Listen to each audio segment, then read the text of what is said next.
Menawi mengganggu ngapunten.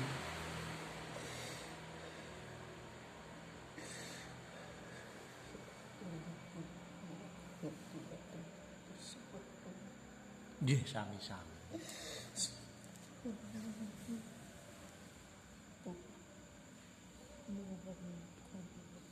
Nggih. Nggih. Wonten menapa kok jenengan nangis? Sedih pripun?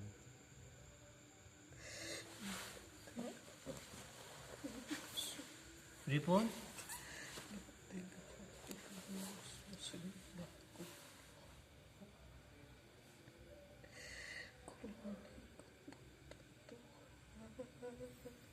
Berarti sing ziarah tengene jenengan ngoten niku.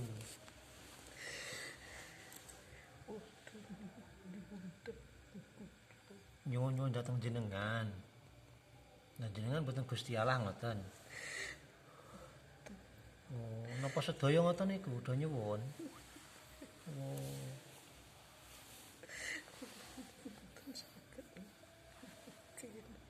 Nggih. Ngapunten niki kalih sinten? Oh, Mbah Marzuki nggih. Dadi sing ziarah teng mriku do nyuwun-nyuwun ngoten. Jenengan sedih ngoten nggih. Oh. Nyuwun napa niku kata-katae? Nyuwun sugih. Nyuwun arta, pangkat ngoten. Utange lunas. Ngoten. Lah menika sampun wau niki rencang-rencang sedaya maringi hadiah panjenengan lan sedaya leluhur mriki sampun ketampi.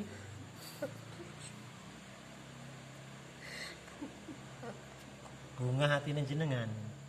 Nggih.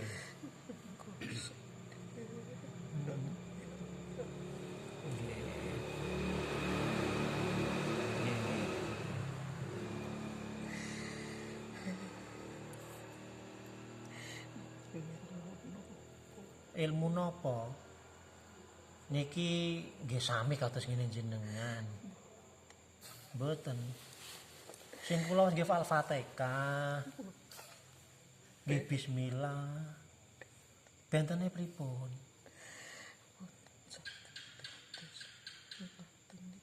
Mboten saged dados ngaten niki. Sakniki jenengan pripun sakniki?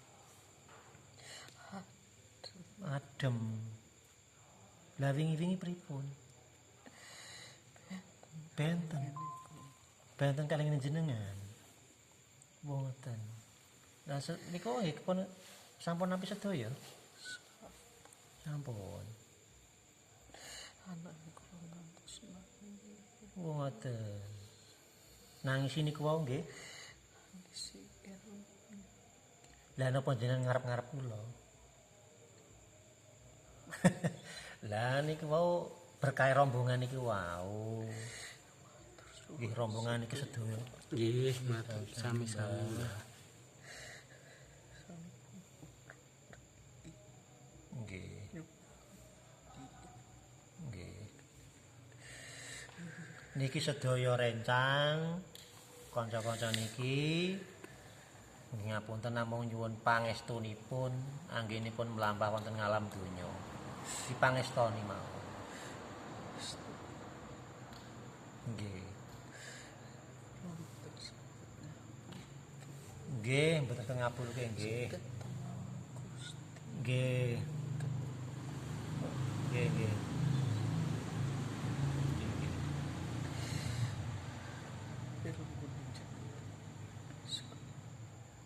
Nggih. Nggih, nggih. Saged padhang ngoten. Nggih. Pripun?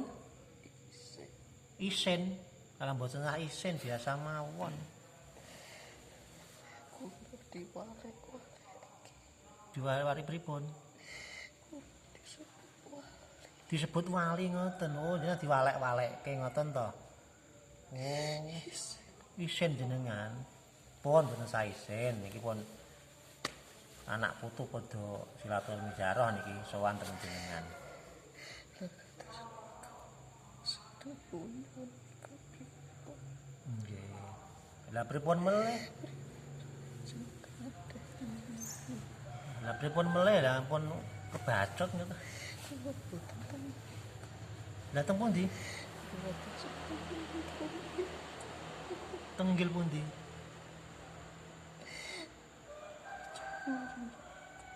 Pucuk dhuwur gunung mriko. Teng pucuk niki. Apa kuwi? Oh masjid niki. Oh pantesan. Kan dhuwur. Oh dadi jenengan dhewe zakat mlebet teng omah mriko. Lah pengen mlebet napa? Purun mawon. Lah ngapunten saderenge jenengan iki pun mlebet dereng. Dereng.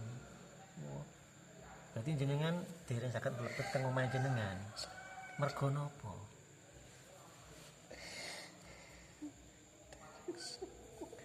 Dereng sempurna. Oh, ngoten.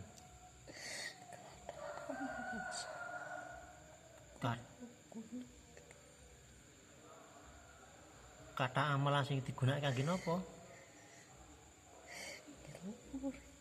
Ilmu riya. Oh, ilmu riyin. Nggih, nggih, nggih. Oh, ngoten tos itu kanca teng awak dadekke angel anggene mlebet teng omah ngoten nggih. Lah niki dos pundi niki? Kan nulung pripun niki? Patus nggen. Emangnya manggen teng mriku?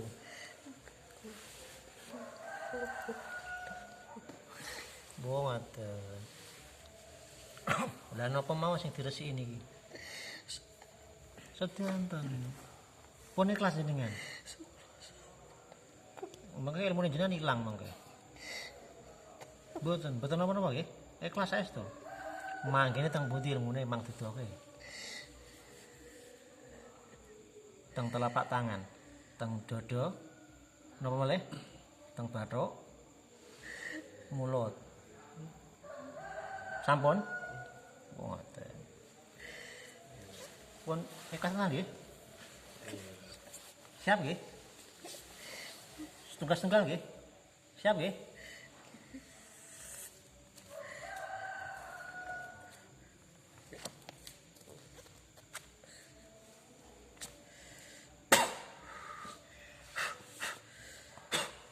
Pun.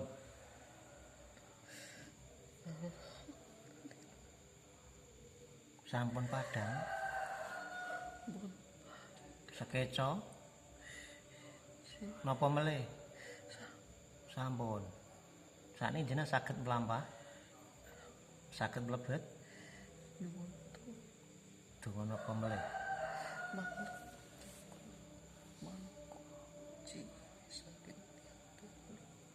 Teng omah mriku kan kunci ngoten nggih. Mbok. Mangke jenengan mesti medal. Oh, ngoten. Nggih. Nggih, nggih. sadereng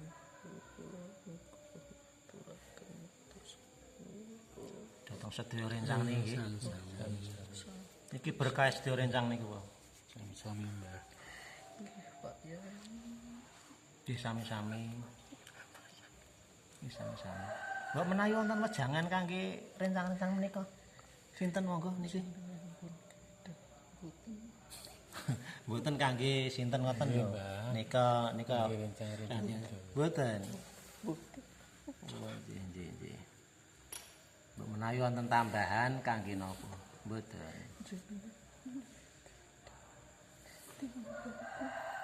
Nggih nggih. Sani pripun? Nggih. Nggih. Saniki didugekke napa dugen Mbak? Nggih, teng jero nggih, mangke kula kunci nggih. Jenengan pun ikhlas nggih dikunci teng mriku. Nggih, monggo kula sedherek. Bismillahirrahmanirrahim.